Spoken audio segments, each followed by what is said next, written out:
something has happened. The school will first look into the matter, and it's only later an overall preventative framework is required. Yes, and Thank you, Mr. Dev. You can continue. Pleasure is all mine. there are a few points that can be kept in mind by the school for its self-evaluation.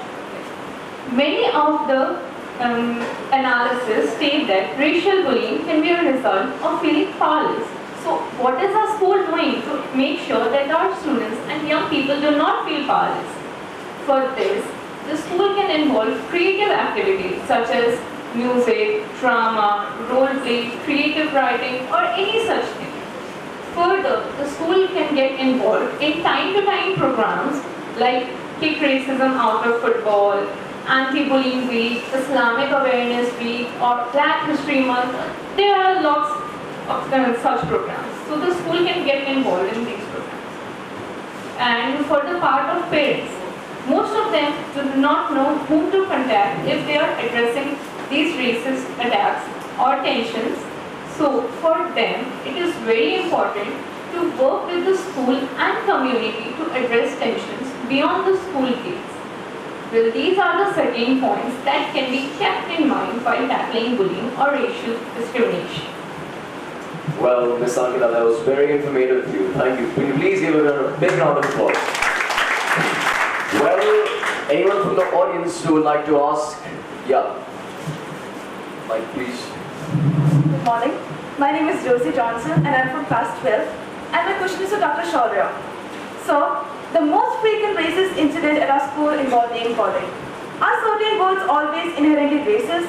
Is the word Paki or Chinky, for example, always objectionable and offensive, even when no offense is intended or taken? But it's possible for outrageous terms to be used in friendly teasing amongst the equals. For example, South Asian people are addressed by the word Paki, the black people are addressed by the word nigger, and travelers are referred as peckies. If someone teases you in school by using words like Pakis, Chinkies, etc., then don't believe in their excuses that, no, you took it in the wrong way, or I didn't mean that, or it was just a joke.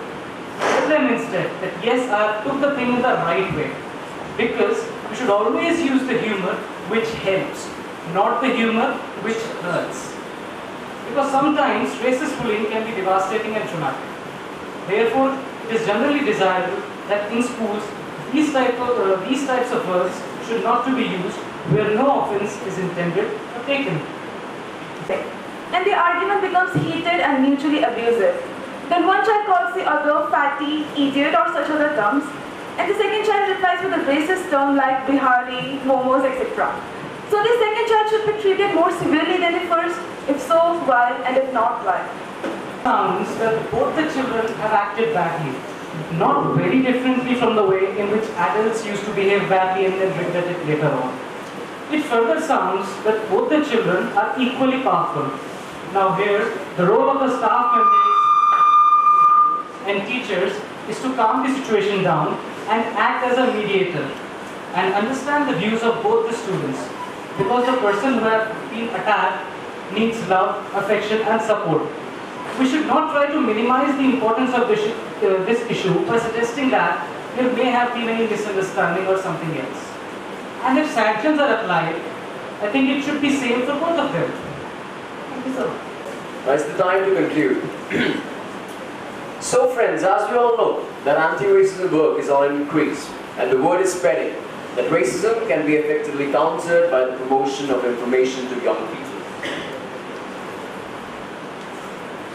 Children, anti-racism education is becoming a recognized necessity for the children worldwide. We are trying our best to spread the education. So by this, I would like to conclude. I would like to thank my studio audience for being a part, and our esteemed guests. Thank you so much for being a part of the show. And by this, I'm thanking you all, and thank you for being with us.